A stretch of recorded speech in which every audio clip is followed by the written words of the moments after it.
Good evening, good morning, and good afternoon.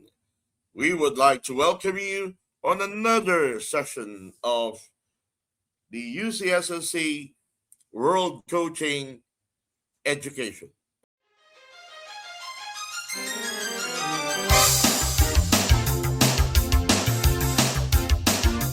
We would like to give the floor now to Coach Andrew Thanks Scheaff. for having me, everybody. Thanks for being here, and hopefully this will be helpful for everyone.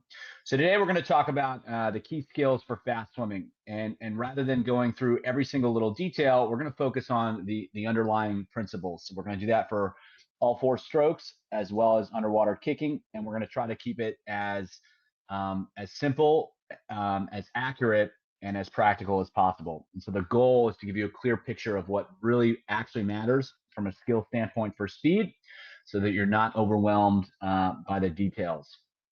Further, it also will give you a framework for when you hear other information, you can have a basic understanding, a basic framework for deciding whether that whether another coach's suggestion or where something you read or something you see, whether that makes sense in terms of the overall approach to what really matters for skill. And so everything I cover is going to directly apply to the swimmers that you coach, and that's especially true of those who are still building their basic skill sets, and so that they can start their swimming career in a place that allows them to learn the most effective skills, the skills that matter most, and then ultimately continue to develop those skills over time.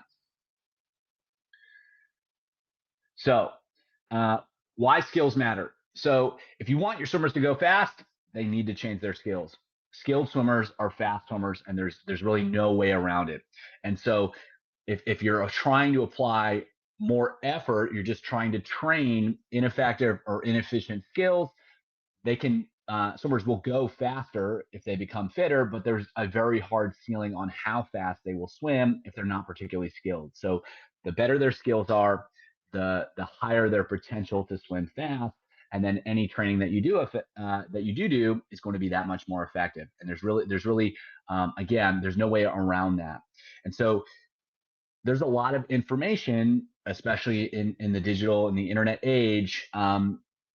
There's a lot of information available. There are a lot of opinions out there, and it can be overwhelming and it can be confusing as to what makes sense, especially when two seemingly respectful or respected people are saying two things that seem to be very, very different from each other. And so, one, how can you understand which is maybe true, or maybe even how can both be true at the same time? The differences just depend on context. So what we're going to do is we're going to focus on the simple principles that are true, and they're inarguably true, and then from there it becomes easier to kind of interpret and understand all the information that's coming at you. And so again, these are the things that are foundational, that they're fundamental, and it's not so much about the details, it's about what really matters, what's really true. And so again, rather than focusing on the specific positions that you might want to put the arm in, we're going to focus on the principles that allow you to help swimmers find the positions that are most effective for them, because across different individuals, even at the very elite level, you're going to see a slightly different visual representation of these same principles. So the point here is to give you a small set of simple ideas that you can use to help understand which skills are actually worth improving. Okay, so for speed, in all three strokes and underwater kicking, there are three big skills that swimmers need to learn. So first, they need to learn how to minimize resistance. So that means how little drag they can go, or how little drag they create as they go through the water. And so, using an analogy that's outside of swimming, if you look at a race car, an F1 car, they're extremely aerodynamic. And then if you look at, maybe the bus that Dennis was talking about that he was riding on last night or this morning, they may both have very big engines, but because the Formula One car is really high aerodynamic, and in water it would be hydrodynamic, and the bus is not, that F1 car is going to drive much, much, much faster. And so the less drag that swimmers can create, the less resistance that they can create as they move through the water, the faster they're going to go. And another way to think about that is they need to be as streamlined at every instant as they move through the water. And again, the less drag they create, the faster they're going to swim. Second, they need to create as much propulsion as possible. So going back to the car analogy, the bigger the engine is, the faster the car is going to go. The bigger the engine is, the more propulsion swimmers can create with their arms, with their legs, the faster they are going to swim. So another major skill set is the ability to create as much propulsion as possible. And in all strokes and in underwater kicking, those two things are true. Swimmers have to minimize the resistance they create. They have to maximize the propulsion they create. And then lastly, they have to get the timing right. And so the ability to minimize resistance and maximize propulsion at the same time comes down to effective timing of the limbs, the arms to the legs, and then also the limbs to the body. So in breaststroke and butterfly, there's up and down motion. In freestyle and backstroke, there's side to side motion.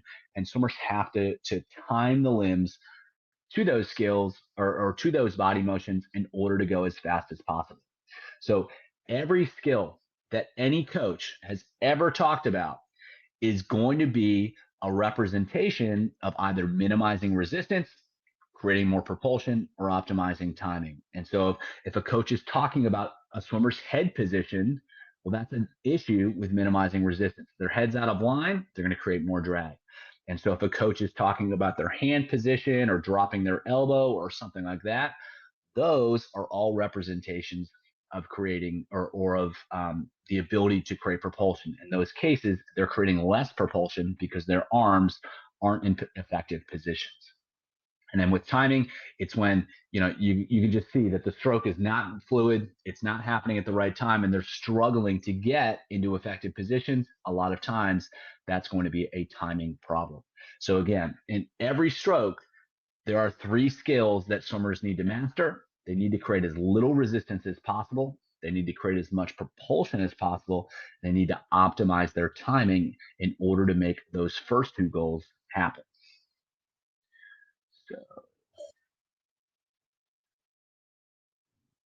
So when it comes to developing these skills, there's a certain sequence that tends to be most effective across all strokes to help swimmers learn.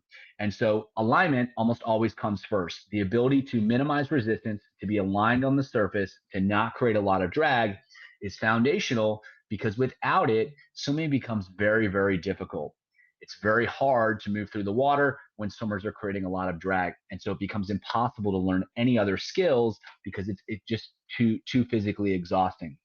And then the second issue with that is that if swimmers aren't in a good body position, they're not stable in the water, they're going to be using their arms and their limbs to try to stabilize themselves. And so if they're doing that, they're not going to be able to create propulsion effectively.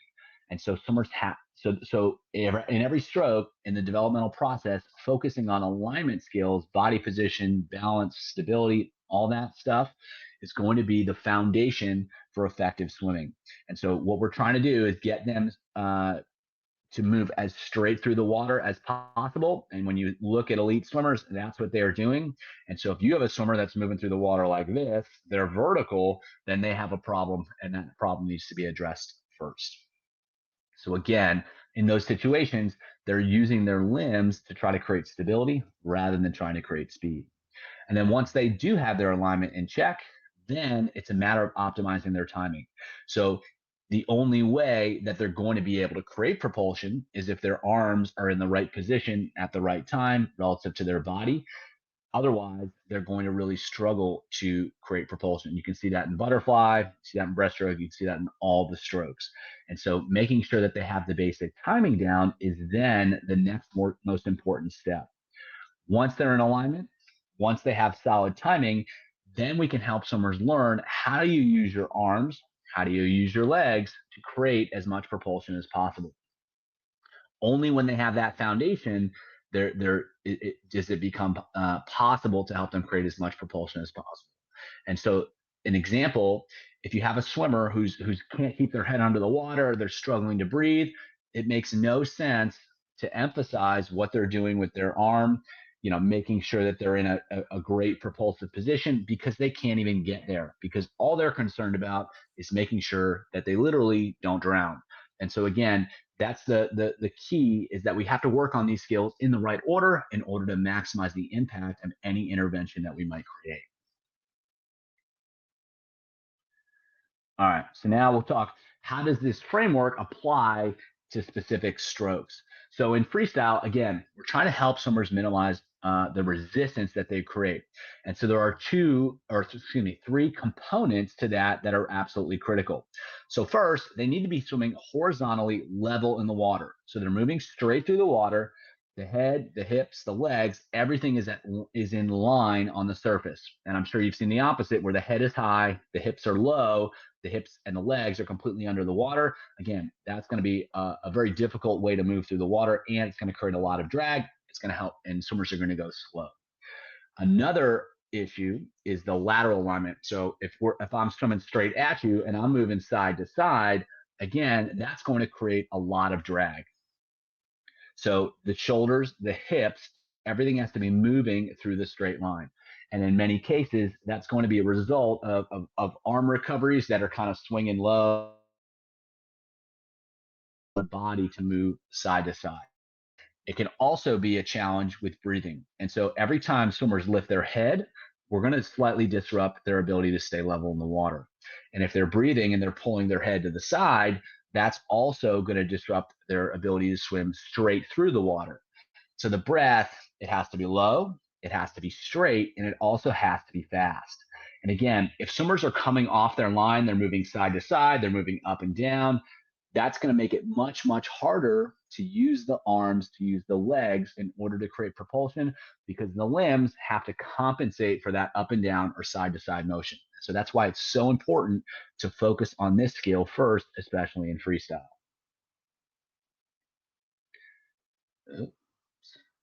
So next up, we've got optimizing timing in freestyle. So rotation is really important in freestyle for primarily one really important reason. So in order to get the arm out of the water, swimmers have to rotate. It's really hard to do that while swimming flat. And so by rotating, they can recover the arm. And if they can recover the arm, then they're not going to be swinging the arm side to side. Everything's going to be going straight, and it's going to be much easier to place the arm into the water straight ahead. If they can do that, now they're in a much more effective position to create a lot of propulsion with the arm. So rotation has to happen effectively. It has to happen at the right time. So swimmers are trying to rotate at the most as they begin the recovery of the arm early in the recovery.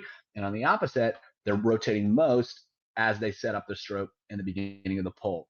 That allows them to get a little bit more range of motion. And like we just, with the pull, like we just talked about, it makes it a little bit easier or makes it a lot easier to recover the arms over the water. At the same time, the kick timing is also important to help swimmers control how much they rotate, because we don't want them to rotate all the way side to side. That's slow. It tends to disrupt their body line too. And so the kick helps to prevent them from rotating too much.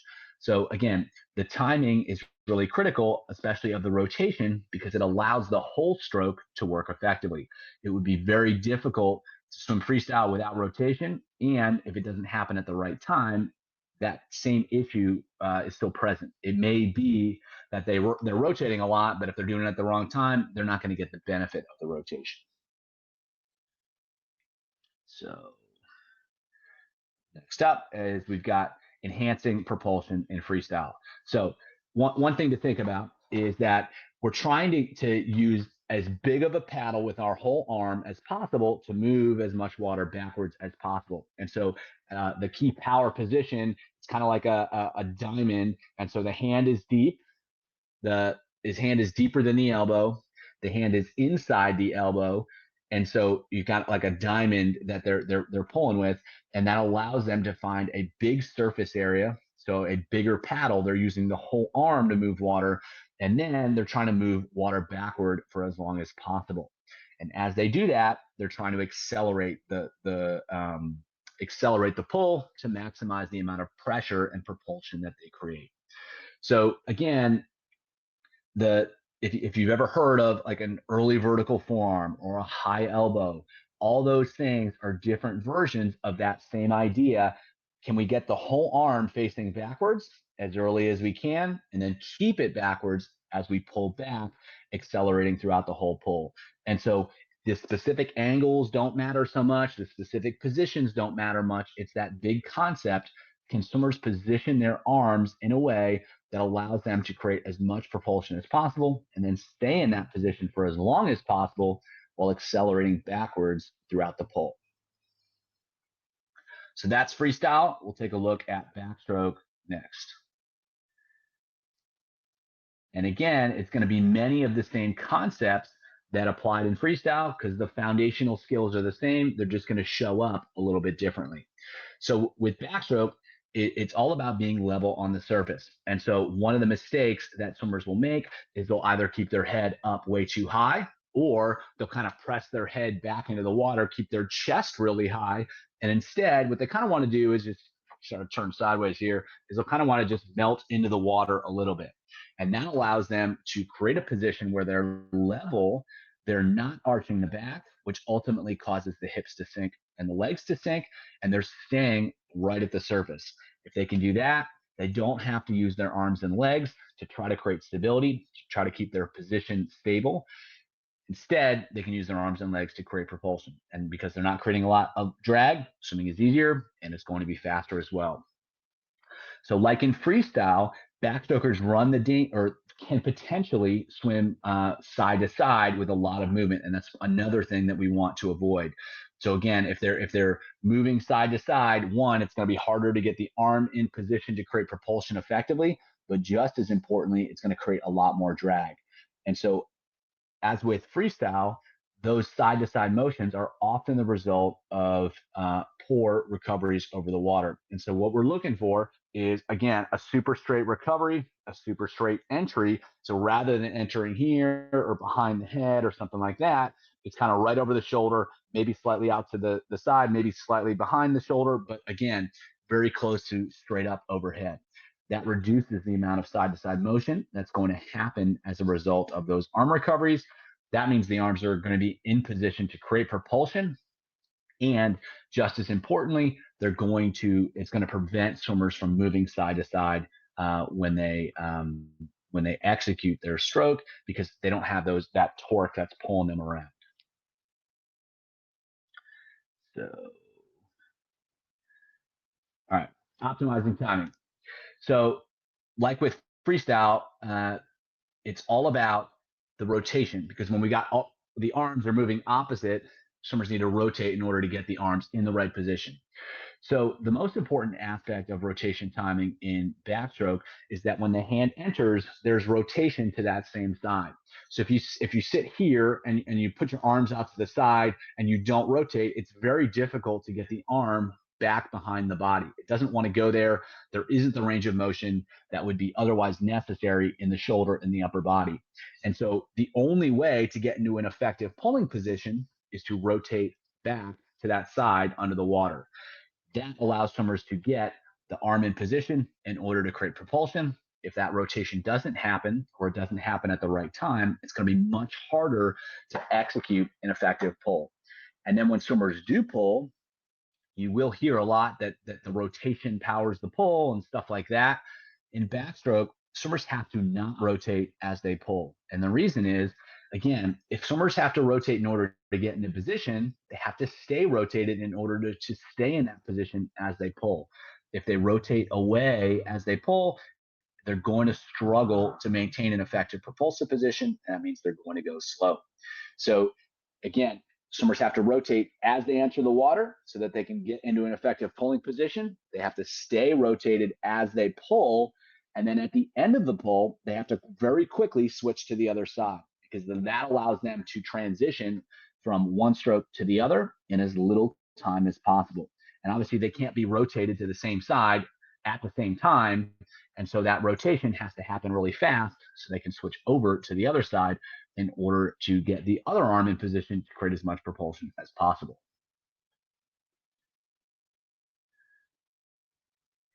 So in backstroke, In terms of creating propulsion with the arms, it's the same idea as a freestyle pull. The difference is it happens on the back. And so swimmers are going to try when their hand goes in, they need to turn the arm so that the whole forearm is facing backwards.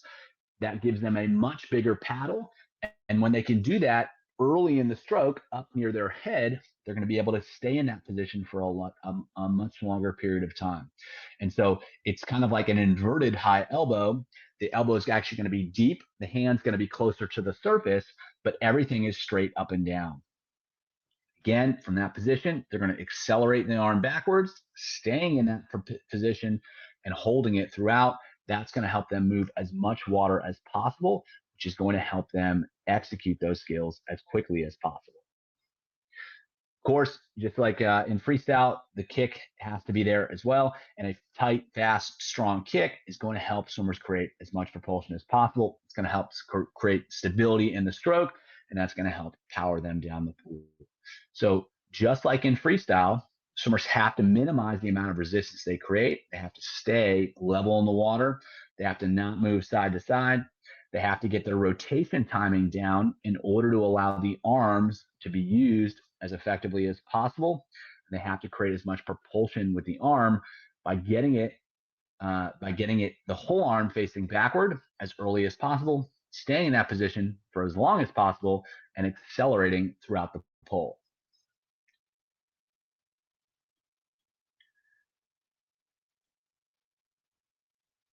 Next up, we've got breaststroke. So breaststroke is going to be a little bit different from freestyle and backstroke for kind of two reasons. One, the kick is going to be pretty different. And then instead of rotating side to side, swimmers are going to rotate up and down. They're going to undulate.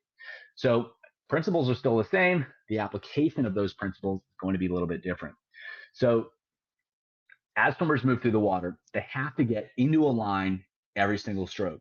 And so after they take the pull, after they breathe, after they kick, they've got to be streamlined on the surface every single time. And then as they move through the stroke cycle, they're trying to leave that streamlined position as little as possible.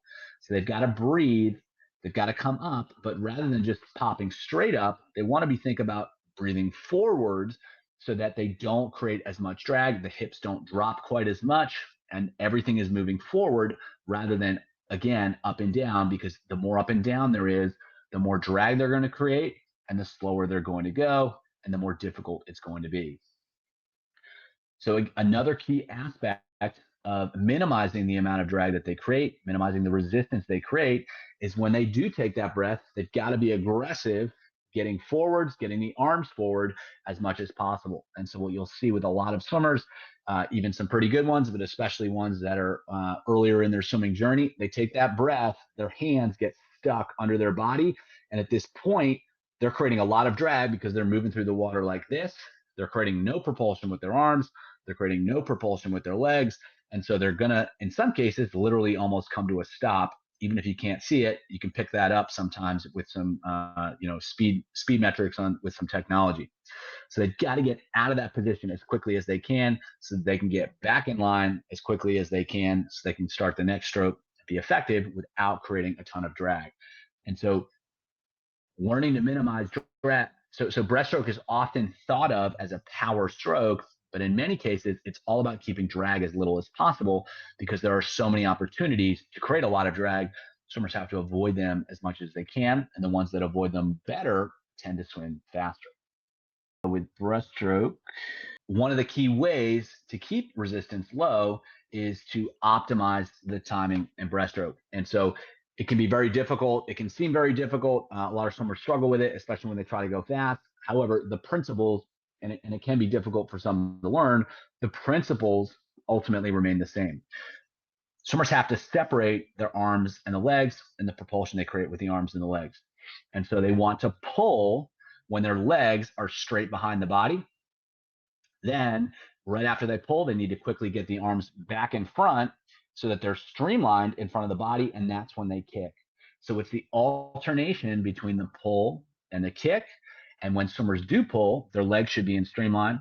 And when they do kick, their arms should be in streamline.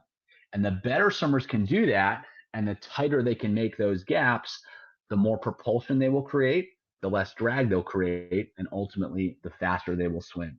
And so the the timing or those principles apply whether swimmers are going a 50-meter race or a 200-meter race.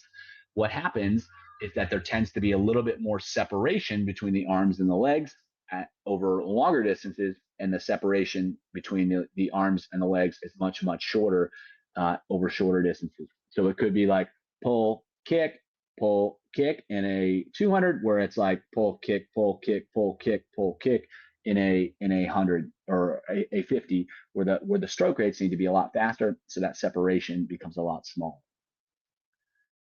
It's very, very difficult to swim fast breaststroke if swimmers can't develop effective timing. So they've got to get in, they got to get to and stay in good lines. Then they got to optimize the timing, and then it becomes a matter of improving propulsion, and that's what we'll talk about next.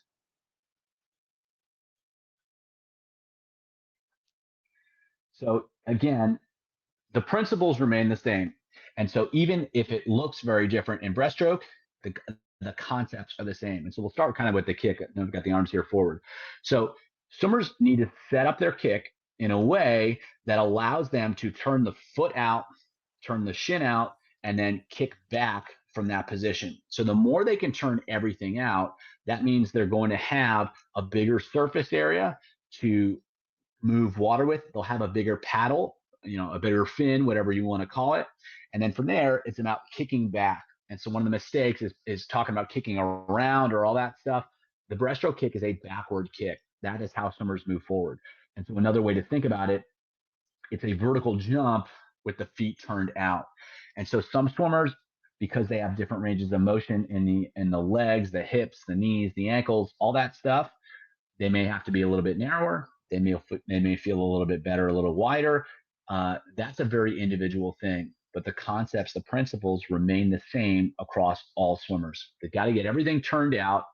They've got to keep the feet outside the knees. And then from there, they're going to kick straight back. And obviously at the end, everything's going to come together, but they're not trying to make it come together. It just happens as a natural result of kicking backwards. And so the arms, a similar concept. So what swimmers need to do is they start with the hands together. They need to slide them out so that they can get the arms or the hands down and the elbows up. And because swimmers can't rotate in breaststroke because both arms are happening at the same time, they tend to have to go a little bit wider to set up that stroke to get everything facing backwards than they do in freestyle. And so from that position, then it's just a matter of pulling back and then squeezing in. And that, again, that backward motion drives them forward. So it's all about, can they get the arms positioned backwards so that the hands are down, the elbows are up.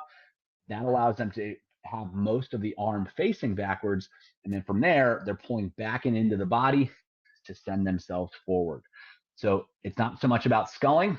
It's about getting into positions, pulling from those positions, and like the other strokes, setting the arm up so a big surface area is used, and then pulling back, accelerating back to accelerate themselves forward. So just like any other strokes, even though it looks different, it's still the same concepts, it's still the same principles. They've got to minimize resistance. Again, swimming level through the water, just like in freestyle and backstroke. They've got to optimize the timing, getting the arms and the legs working at the right time. And then with propulsion, can they get a big surface area using as much of their leg or their arm as possible and accelerating that back to accelerate themselves forward. So next up, we've got butterfly. So as with breaststroke, rather than rotating side to side, because both arms are being used at the same time, swimmers are going to go rotate up and down in order to basically get the arms out of the water, which we'll talk a little bit about next when we talk about optimizing timing. And so again, undulation is required to recover the arms. So in freestyle, swimmers are on the surface. They can't get their arm behind their body unless they rotate. If swimmers can't rotate in butterfly because they have to get both arms out of the water, the only thing to do is to lift up, and that gives them the space to recover the arms over the water. So they need to undulate enough, they need to move up and down enough to get the arms over the water. If they don't, they'll create a ton of drag, trying to recover the arms through the water. But if they undulate too much, it will allow them to recover the arms maybe a little bit easier. But if they come up a lot, the hips are going to go down a lot. And now they're creating a lot of drag by moving through the water. And especially with younger swimmers, they're really struggling to get their arms out of the water. So they do anything and everything they can. And they tend to come up pretty high because they don't want to get their arms caught. So that can be effective when they're first learning, but over time, they need to learn to flatten that out because, again, they're trying to go as level as the water, as level through the water as possible. They have to come up a little bit to recover the arms, but they don't want to come up any more than that because, again, that's just going to create more drag. Similarly, obviously, they can't breathe to the side, although some swimmers try to do it, but even when they do, they still lift up in order to make that happen. So they're not trying to lift up as high as they can to guarantee they get this monster breath. They're coming up just enough in order to get air. So they're trying to breathe as low as they can. They're trying to breathe as fast as they can because the longer they stay up in that position, the more drag they're going to create, the slower they're going to swim. And so, again, they need to undulate. They need to breathe in order to make the stroke work, but they're trying to do as little as necessary in order to keep it as tight as possible, to keep drag as low as possible.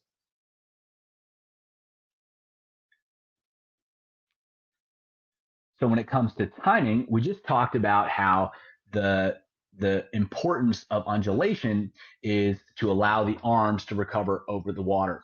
And so it obviously matters that swimmers start to undulate as they get the arms over the water, or excuse me, it's important that they have elevated the body so that when the arms are ready to recover, they have the space to do that and they're up enough already. And then there are two other components of timing that are really, really important. And they both center on kick timing. So after swimmers breathe, after they recover the arms, they're going to be up elevated. And again, that's going to drop the hips a little bit. Excuse me. So as the hands enter, if swimmers can kick, that's going to get the hips up in the water and that's going to get them level again as they enter the water. And so the kick timing is really, really important because it allows swimmers to minimize the drag that they create after the arm recovery by getting the hips back up to the water or back up to the surface. And I'm sure you've seen a lot of swimmers that just end up swimming butterfly like this. In many cases, they're not executing that effective kick upon entry that allows them to reestablish a horizontal body position on the surface. And if they can't do that, they're really going to struggle in order to minimize the drag they create. And that will make butterfly much more difficult and a lot slower. As we just talked about, the other issue with, or the other important timing piece of the kick is kicking when the hands are finishing the stroke right as they exit the water. So as we talked about, swimmers have to lift up a little bit in order to recover the arms, but lifting up drops the hips down.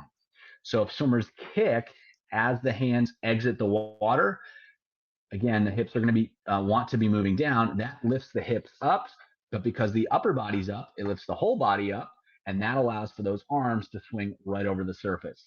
So a lot of swimmers, especially younger swimmers that struggle with their arm recoveries, it's because they're not doing a good job of kicking when the hands exit, which allows the arms to be up at the surface of the water, which allows them to flow easily over the water.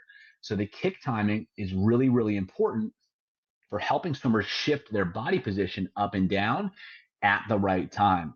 And so if they get a strong kick, but it happens when they don't need it, then it's not going to happen when they do need it. And so that's another reason why timing is so critical. And when you see really fast butterflies that make it look easy, it's because they have the timing. And so everything is happening at the right time in the right way. And it is easier because they're doing things that need to happen when they need to happen. And then in contrast, when swimmers don't get the timing right, it can be very difficult because the right thing isn't happening at the right time and they have to use muscle or they have to force things in order to get it to happen. So kicking upon entry repositions the body to eliminate drag after the recovery. Kicking upon exit helps shift the body position up so the arms can recover smoothly. And in both cases, that creates less drag. It allows swimmers to swim with a lot less effort and a lot more speed. So if we've got the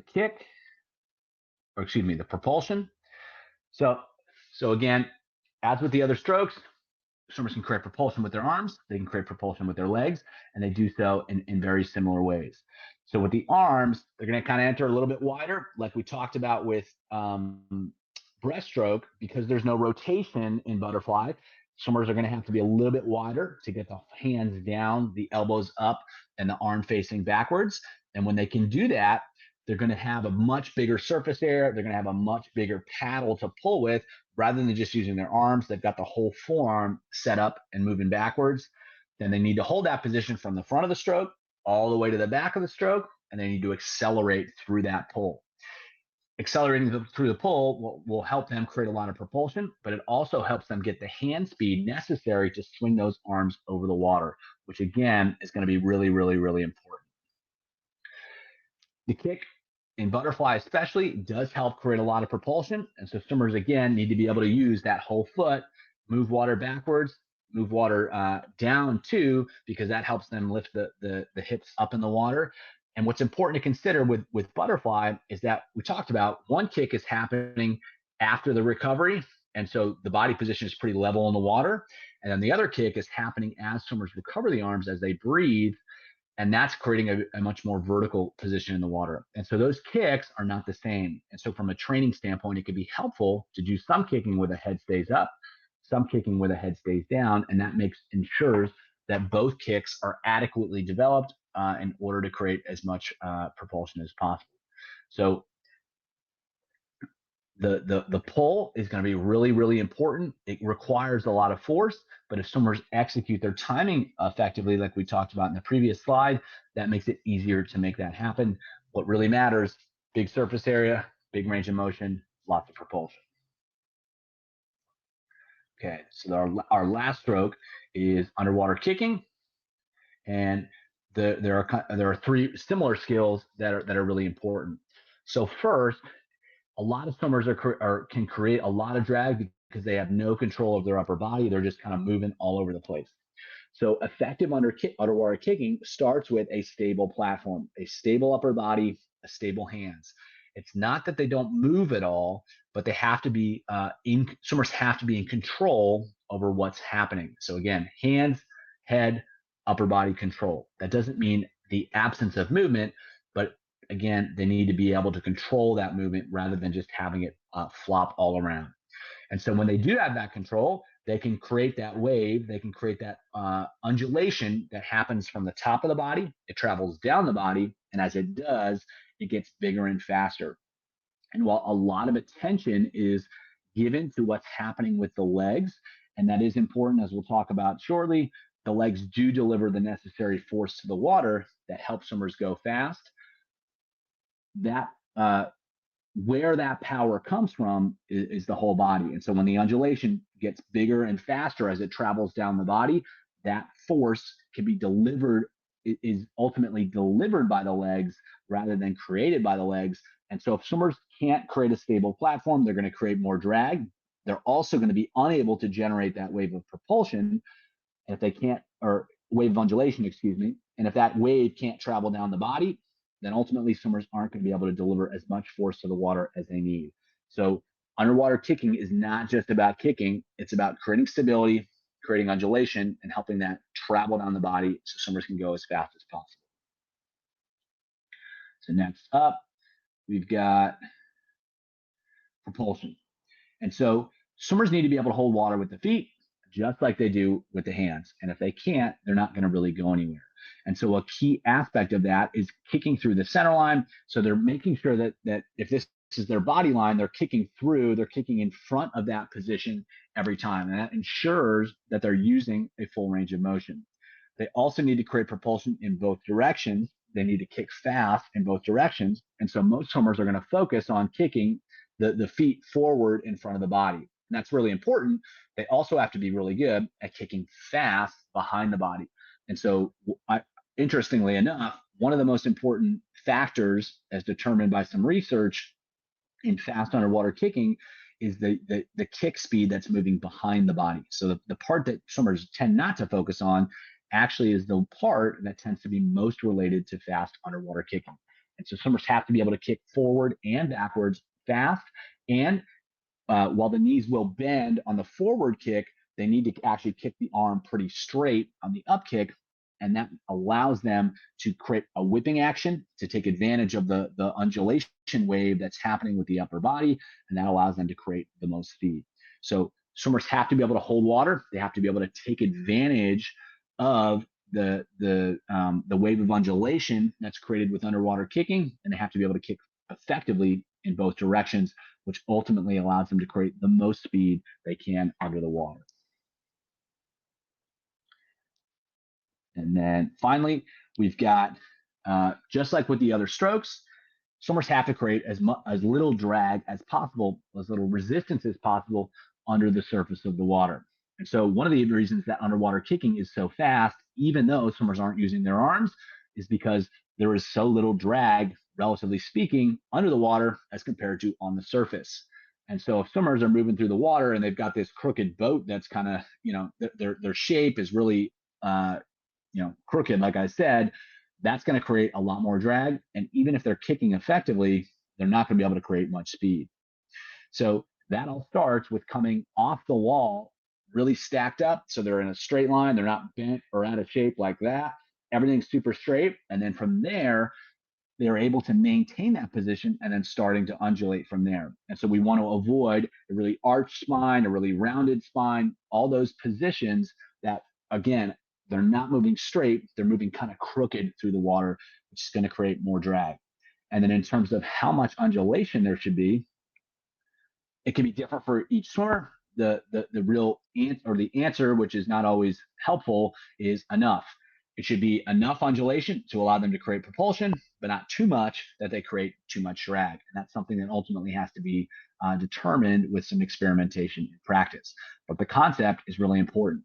They need to undulate in order to create propulsion, but the more undulation they create, the more resistance they create, and they don't necessarily create more propulsion. So being tight, finding the right amount is what's really, really key.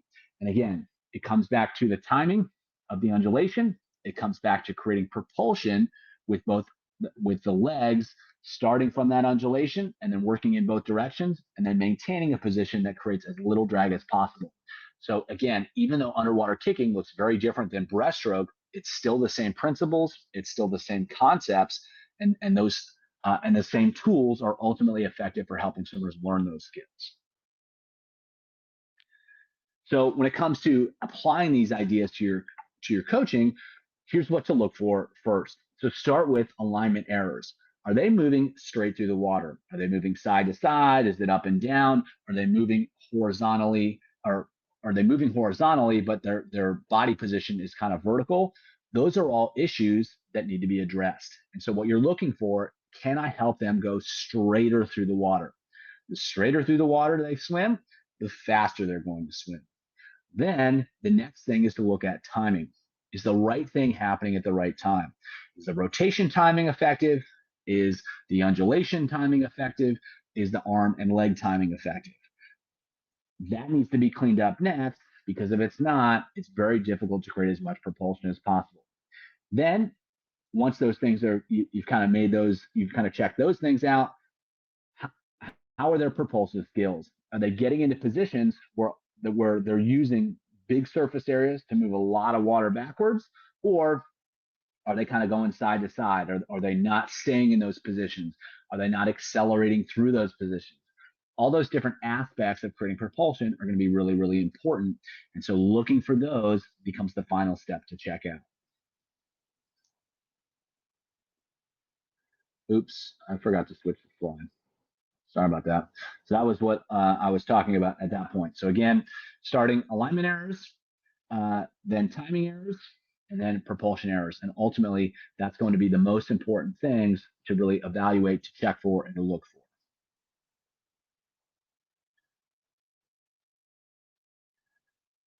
And so again, as I mentioned earlier, there's a lot of information out there. There are a lot of resources that can be really valuable.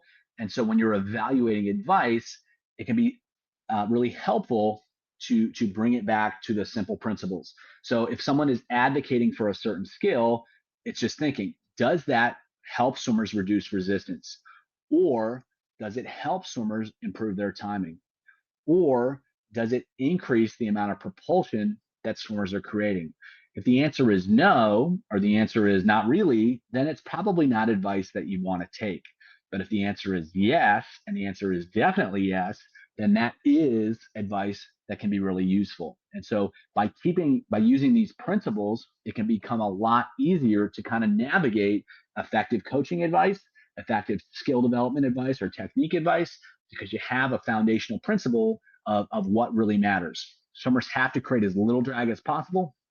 They have to create as much propulsion as possible, and they have to do the right thing at the right time in order to make it happen.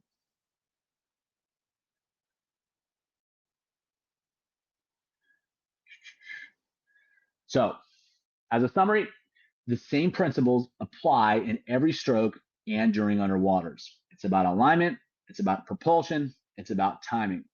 And so those principles, those concepts are very simple. Applying them in practice, helping swimmers learn those principles, understand those principles, and use them to create effective skills is not easy. But if you start with the right principles, the right concepts, the process becomes a lot smoother, the process becomes a lot clearer, and the process becomes a lot more effective. So again, having those principles is foundational, is key, and you can use them to evaluate and to guide all of the technical advice that you apply across any stroke and any skill, because the principles are the same no matter what the context is. So that is it for everything. We can happy to tackle questions at this point. Tell us about your coaching of the coaches. How do you help people in the swim community, with your business? Yeah, sure. So kind of two ways. Is one is more on like a club level. It's figuring out how to does the team, does the coach, or does the club integrate these kind of concepts so that swimmers are learning the right skills at the right time in the right way, and they're doing so consistently. Because just because you're aware of this information or you know it doesn't mean that the athletes are necessarily going to be exposed to it. And especially when life gets busy, all those things, it can be very difficult to ensure that the important stuff is addressed, again, from day one, from when they first come to the pool at age 6, and then all the way up maybe until their final age group experience at age 18. Then secondly, also work kind of more specifically with coaches. And so hey, I have this specific problem that I'm trying to solve. How do we go about doing that? And so then it's a matter of identifying what's the real problem, what are the solutions to address those problems, and then how do we apply those into actual practice and training settings? Because again, if it's just an idea, if it's not happening, if it's not becoming reality, then it doesn't really matter. So give us an idea of some of the big problems that you look for, or the red flags that are happening all too often out in the swim teams. Yeah. So one of them is like they just don't work on any of this stuff, and so I think that's a huge issue, is that there's no kind of intentional plan. And so coaches will see something that's like, hey, Johnny's doing this or Susie's doing this, and they'll say something to them, but there's no like structured progression as to how those issues are going to be addressed before they even like show up. And so I think that's a foundational thing. Another thing is that a lot of coaches do a pretty good job with planning their training in terms of like, this day is going to be this type of training, this day is going to be this type of training. This month we're going to focus on this, and then next month we're going to focus on that. Whereas they do none of that with the skills, and it's just as important or just as and it's also just as challenging to develop skills over time. And so that same level of detail, that same level of planning needs to happen regularly, because if it doesn't happen like that, those skills aren't going to change. And so, an example that's pretty obvious is you'll see some teams that are pretty good at underwater kicking, and then you'll see some teams that none of the kids are good at underwater kicking. And generally speaking, that doesn't happen by chance. And so the teams that do a good job with that have created some sort of plan, some sort of progression, some sort of approach to ensure that those skills are being developed every day. and the other teams that don't do that, and so you clearly see the results of that, because that's something that everybody comes freestyle, and so someone's gonna they're gonna have good kids that are good at freestyle no matter what, but the underwater kicking is something that has to be a lot more intentional, and that same approach can be applied to all the strokes, all the skills, and you get a lot more progress and a lot better performances that way. And do you think, like in a bigger team, it's the age group coach or the site specific coach that's doing more of the influence, or is it more of It the team depends. Yeah. culture? Well, it depends. So you may have a head coach or a board of, like, however the club is set up, that we'll call it leadership, that basically says this is how we have to do things. And so from the ground up, I mean, this is the ideal situation. From the ground up, whatever those important things are, they're developed from day one, in age appropriate ways. So like the 8-year-olds are working on it, the 12-year-olds are working on it, the 16-year-olds are working on it, but it shows up in different ways because they're at different levels. It could be they just had the coach that works in the 9 and 10-year-olds was just all about it and did it every day, and so they learned those things and they kind of just carried them through. It could be, again, like a certain site tends to do that with bigger teams, but ideally it kind of comes from the top, and it's like, it's just like a business. McDonald's is saying, you got to cook the fries this way, you got to make the burgers this way, and so wherever you go in the world, you order a burger and it's going to be pretty similar. And so that type of thinking is what's going to be most effective. Of course, you have really exceptional individuals that take it upon themselves to make those things happen, and so in some cases, that's also what the result is, or why you see those skills show up like that. Then I had one more question, and maybe other people could Yeah, ask them. So in the communities, there's a revolving door of sorts that there are yeah, new kids coming onto the team, and then there are the kids that have been on the team for 3, 4, 5 years. yeah. How do you like teach these skills to some people that might not have been around last month? Right, So right, right. do you have any ideas Yeah, or yeah. tips for that? Yeah. So one, that's always going to be a challenge, and you can't always make up for lost time, and so that is what it is.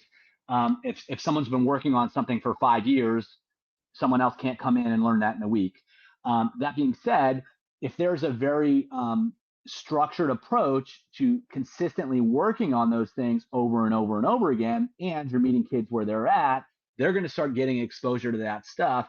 And when they see everyone else around them doing a really great job with that and really valuing that, that tends to accelerate their progress.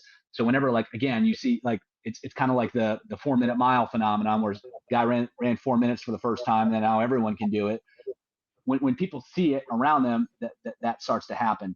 But the most important thing is, again, consistently working on the stuff that matters. And even if the kids that didn't get exposed to that, if they start working on those things that consistently matter and doing it consistently, they may not be able to make up the gap entirely, but they will make up a large part of that gap because they start working on those things with intention, whereas they weren't doing that before. And so in many cases, they have a lot more room for improvement because they haven't been doing that.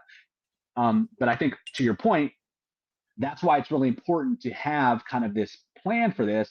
So if someone comes in, they don't have those things, there is an avenue for them to catch up because they are consistently working on that stuff. And again, like, all of it, no matter where they're at, they got to keep working on the same things. It's just at a higher level of difficulty. Well, thanks a lot for your time. Absolutely. You're always doing a great job with leading the other coaches. Please, Dave? guys, give some hearts, 5 hearts to Coach Andrew Scheaff. Okay, please. Okay, and for those coming from different countries, thank you for attending. Take For care. Coach Andrew, thank you.